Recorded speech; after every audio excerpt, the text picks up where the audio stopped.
මේ ගීතය ගැන විල්ෆ්‍රඩ් සිල්වා කියන මහත්මයාට කියන්නේ. එදා අපේ හෙළ සිනමාවේ සංගීත ලෝකේ ස්වර්ණමය යුගයේ උදා වෙමින් තිබිච්ච 50 60 දශකයේ මේ වෙලාවේදී ඉන්දියාවේ තිරගත වුණ එක්තරා චිත්‍රපටයක් මස්තානා කියලා 1954 දී මේ මස්තානා චිත්‍රපටයේ ඉන්දියාවේ හිටපු යුද හමුදා සෙබලේ යුද හමුදා සොල්දාදුවේ මදන් මෝහන් හරි අපූර්ව ගීතයක් රචනා කරා. ඔහුගේ යුද්ධයේ තිබිච්ච අත්දැකීම් උත්තර ಭಾರತೀಯ සංගීතය සමග මුසු කරමින් ඒ ගීතය දුනියා හේ කියන ගීතය ගායනා කරමින් ඉන්දියානු ගීත අඹර වර්ණවත් කළා. ඒ ගීතයේ තනුවට විල්ෆ්‍රඩ් සිල්වා සූරීන් මේ ගීතය රචනා කළා. සිරියාමි සාරා නැගිවි හද මෝරා කියන ගීතය.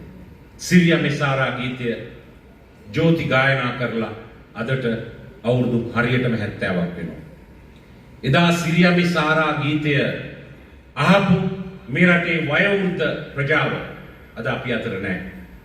එදා සිරියාමි සාරා ගීතය අහපු මේ රටේ වැඩිහිටි ප්‍රජාව අපි අතර ඉන්නවා නම් එදා හිටපු අයගෙන් 105ක්වත් නැහැ. ඒ අය මැරලා. එදා සිරියාමි සාරා ගීතය අහපු අපේ රටේ එදා හිටපු තරුණ ප්‍රජාව අද හැරමිටි වලින් යන්නේ.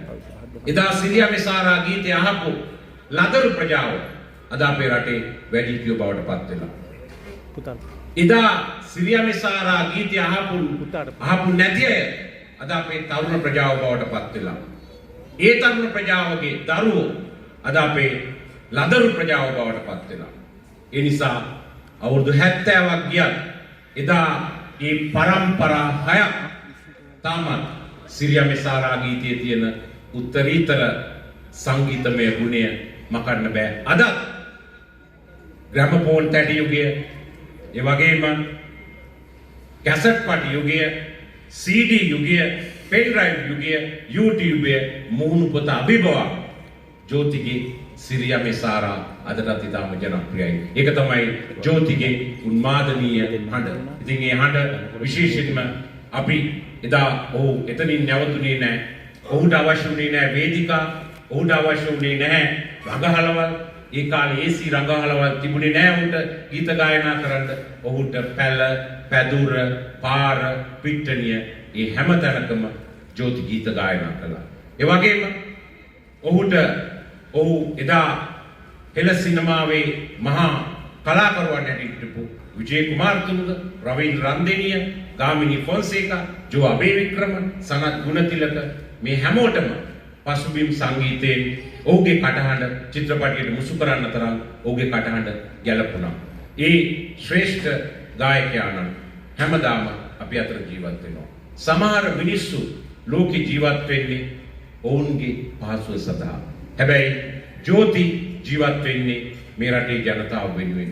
මේ රටේ ජනතාවගේ හදවතට කතා කරන්න ජෝතිට ඒ තිබිච්ච හැකියාව නිසා තමයි ඔහු හැමදාම ජනතාවගේ හදවතේ ගායකයා බවට පත් වෙන්නේ. එක වෙලාවකදී ජෝතිපාල ශූරින්ගේ පුද්ගලෙක් අහනවා ඇයි උඹට මෙච්චර කියලා සම්මාන නැති කියලා.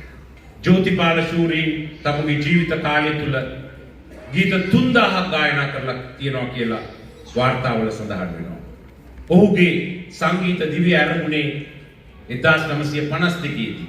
ඔහු 1987 දී මිය ගියා. ඔහුගේ සංගීත දිව්‍ය හරියටම අවුරුදු 34යි. අවුරුදු 34කට ගීත 3000ක් ගායනා කරනකොට අඩුම ගානේ අවුරුද්දකට ගීත 100ක් ගායනා කරන්න ඕනේ. ඒ කියන්නේ ජෝති හැම දවස් 4කටම එක ගීතයක් ගායනා කරලා තියෙනවා. ඔහු චිත්‍රපටි 38ක රංගපාලා තියෙනවා. ඒ නිසා ගායකයෙක්ගේ කැපවීම, ගායකයෙක්ගේ ජනතාවට තියෙන ආදරය පේනවා. ඔහු සම්භාව්‍ය ගායකයෙක් නෙමෙයි. ඔහු කෘතාස්ත ගායකයෙක් නෙමෙයි. ඔහු එහෙම නැත්නම් ශාස්ත්‍රීය ගීත වලට යොමු වෙච්ච ගායකයෙක් නෙමෙයි. ඔහු හැමදාම අදත් හෙටත් හැමදාම ශ්‍රී ලාංකීය ජනතාවගේ හදවතේ ගායකයා එච්.ආර්. ජෝතිපාල කියලා කියන්නේ. ඒ වගේම නෝනාවරණි මහත්තුරුනි එක්තරා වෙලාවකදී ඔහු එක්තරා සම්මාන උළෙලකට ගිහිල්ලා ආපහු හැරලා ඇවිල්ලා තියෙනවා ඌට සම්මාන නැහැ කියලා. ඌ සින්දු ගණනාවක් ගායනා කරලා ඌට සම්මාන නැහැ. ඌ කල්පනා කර ඉන්නකොට 1972 අවුරුද්දේදී ඌ දීපශිකා සම්මානයේ පිදුම් ලැබුවා. ඊට පස්සේ 1974 අවුරුද්දේදී ඌ ගායනා කරපු ජීවනයේ ගීතයට ඌට ශ්‍රී ලංකාවේ හොඳම ගායකයාට හිමි සම්මානය කිරු ලැබුණා. ඒ වගේම 1974 අවුරුද්දේදී ඌ ගායනා කරපු සරාසදේ ගීතය ඌව සරසවි සම්මානය වෙත ගෙන යන්නට තරම් මිහිදුම් සීන චිත්‍රපටයට හැකියාවක් ලැබුණා. ඒ වගේම නැවත වරක් ඔහු ගායනා කරපු පාඩු සුසානේ ගීතය ඔහු 1986 වසරේ නැවතත් මේ රටේ එවකට හිටපු මිලියන 19ක ජනතාවගේ විශිෂ්ටතම හදවතේ ගායකයා බවට ජෝතිපාල පත් කළා. ඔහු හැම වෙලාවකම ඔහුගේ ගීත ගැන අරගෙන බැලුවොත් ඒ ගීතවල තියෙන්නේ ගීත කලාව විතරක් නෙමෙයි, සංගීතය විතරක් නෙමෙයි. ඒ ගීතවල තියෙනවා අපේ රටේ අපිට අවශ්‍ය කරන යුනිටි එක, එකමුතුකම. මේ රට ජාතිවාදීව, ආගම්වාදීව, වර්ගවාදීව බෙදිලා තියෙන රටක ඒ ඒකීයභාවය අපිට අවශ්‍යයි. අපි දෙමළ, අපි සිංහල, අපි මුස්ලිම්, අපි කතෝලික, අපි හින්දු කියලා බෙදිලා තියෙන තාක්කල් ප්‍රභාකරන්ලා සහරාන්ලා තමයි මේ රටේ රජ කරන්නේ. ජෝතිගේ ගීත අරගෙන බලපුවාම ජෝතිගේ ගීතවල තියෙනවා එක පැත්තක මොහමඩ් සාලි, අනිත් පැත්තේ මුතුසාමි, අනිත් පැත්තේ ටී.ආර්. පපා, අනිත් පැත්තේ කරුණාරත්න අබේසේකර, අනිත් පැත්තේ සරත් දසනායක, අනිත් පැත්තේ අජන්ත රණසිංහ, අනිත් පැත්තේ පී.එල්.ඒ. සෝමපාල. හැම ජාතියකම හැම වර්ගයකම අය මුසු වෙච්ච ඒකීයභාවයේ සංගීතයක් ජෝති තුල ගැඹෙලා තියෙනවා. ජෝති එක ගීත රචකයෙක් එක්කෙනෙක් තෝරාගත්තේ නැහැ. ස්වතන්ත්‍ර නිර්මාණයක් විතරක් නෙමෙයි ජෝති තෝරාගෙන තියෙනවා. ඉන්දියාවේ එදා තිබිච්ච හින්දි තනු ඒ හැම එකක්ම තෝරාගත්තා. ඔහු ඒවා තෝරාගත්තේ සම්භාව්‍ය ගායකයෙක් වෙන්න නෙමෙයි. ඔහුට ඕනේ කරලා තිබුණේ මේ රටේ ජනතාවගේ හදවතේ ගායකයා වෙන්න. ඉතින් ඒක නිසා මම හිතන්නේ මීට වඩා මම කතා කරන්න බලාපොරොත්තු වෙන්නේ නැහැ.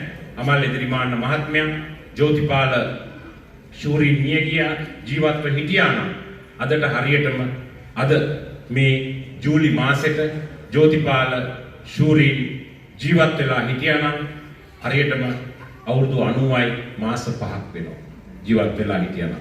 නමුත් ඔහුගේ ජීවන ගමන ඊටාම කෙටි. අවුරුදු 51ක් කියන්නේ ඊටාම කෙටි කාලයක්. ඊටාම කෙටි කාලයක්. අපි අරගෙන බැලුවොත් ජෝති ගැන ඔහුගේ මේ ජීවන ගමනේදී ඔහු වඩා ජනප්‍රිය වුණු සිරියාමේ සාරා ගීතය වගේම මේ රටේ කෘතහස්ත සිනමා අධ්‍යක්ෂකවරයා වන අපේ රටේ දේශීය සිනමාව ජාත්‍යන්තරයට ගෙන ගිය අසහාය සිනමා අධ්‍යක්ෂ ලෙස්ටර් ජේම්ස් පීරිස් ශූරීන් 1960 දී නිෂ්පාදනය කරපු සංදේශීය චිත්‍රපටයට ඔහු ගායනා කරපු පෘතුරුගීසි කාර්යා ගීතය අද හෙට අනිද්දාට පෙරේදට ඊයට විතරක් නෙමෙයි ගමේ සංගීත සංදර්ශනයකදී පාටියකදී ඕනේ තැනකදී හැමදාම තව අවුරුදු 100 ගාණක් ගායනා කරන ගීතයක්. ඒ විතරක් නෙමෙයි ජෝතිපාල ගායනා කරපු සමහර ගීත ආදරය, විරහව, අඬන්නේයි සුදු මැණිකේ වගේ ගීත ආදරය, විරහව ඔක්කොම මුස් වෙලා තියෙනවා. 15 වෙනි සතවර්ෂයේ මේ ලෝකේ හරි ලස්සන කතාවක් වුණා. ඒ කතාව තමයි ඉන්දියාවේ හිටපු මොගල් අධිරාජ්‍යයේ මහා ප්‍රතාපවත් අධිරාජ්‍යයා. ඔහු තමයි ෂාජහාන්. ඔහුගේ ආදරණීය බිරිඳ මුම්තාස් දේවිය ඔහු 1612 දී විවාහ කරගත්තා. මේ විවාහයෙන් දරුවන් 14 දෙනෙක් හිටියා. 15 වෙනි දරුවා ඉපදින්න ඉන්න වෙලාවේදී ෂාජහාන්ගේ ආදරණීය බිරිඳ මිය ගියා. ෂාජහාන් හරිම දුක් වුණා. තමුන්ගේ ආදරණීය බිරිඳ මිය ගියා. හැබැයි ෂාජහාන්ට තව බිරිඳෑවරු අන්තපුරයක් හිටියා ඒ කාලේ. හැබැයි ඒ වුණාට ඒ බිරිඳගේ වියෝව තරහා ගන්න බැරි වුණා. ඔහු බිරිඳ මිය ගිය 1932 ඉඳලා 1949 වෙනකල් මහා මන්දිරයක් කම්කරු ශ්‍රමය මිනිස්සුන්ගේ කඳුළු එකතු කරලා මුසු කරලා සීවෙන් හැදුවා. ඒක තමයි තාජ් මහල්. එදා ෂාජහන් තමුගේ ආදරණීය දේවිය සීකරන්න හදපු ඒ ටජ් මහලේ කතාව මම හිතන්නේ කරුණාරත්න අබේසේකර ශූරීන් ලස්සන පද රචනයකට ගෙනාවා. ඒ පද රචනය ජෝති ගායනා කරනකොට ටජ් මහල තනවන්නට කියලා අපේ අහස උසට ආදරය දරාගෙන ඉන්න හැමෝටම ආදරේ සෙනෙහස වේදනාව දැනුණා. ඉතින් ඒ නිසා ජෝති ඒ ගායනා කරපු ගීත ජෝතිගේ හඬ මේ අහසේ හැමදාම තියෙනවා. එදා 1987 ජූලි මාසේ 5 වෙනිදා අපේ රටේ තිබිච්ච මංගල්‍යයක් වෙච්ච ගමුදාවට ජෝති සහභාගී වුණා කතරගම. ඔහු එදා ගීත ගායනා කරනකොට සමහරු කිව්වා ජෝතිපාල අසනීපයෙන් ඉන්නේ. ජෝති නිකන් කැහැ තමයි සින්දු කිව්වේ කියලා. හතිඩම් මේ සින්දු කිව්වේ. හැබැයි කවුරුත් ඔහු ජෝති කාටවත් පෙන්වුවේ නැහැ. ඔහු එදා ඒ ගීත පහ ඒ විදියටම ගායනා කළා. පහවදා කොළඹ ඇවිල්ලා රත්නම් රෝහලට ඇතුළත් වෙච්ච ජෝති ඊට දවසකට පස්සේ 1987 ජූලි මාසේ 7 වෙනිදා රත්නම් රෝහලේදී අවසන් සුසුම් පොද මේ වාතාවරණයට මුසු කළා. එදා ජෝතිගේ අවසන් හුස්ම හෙළපු වෙලාවේ අද වගේ ප්‍රයිවට් හොස්පිටල් තිබුණේ නැහැ.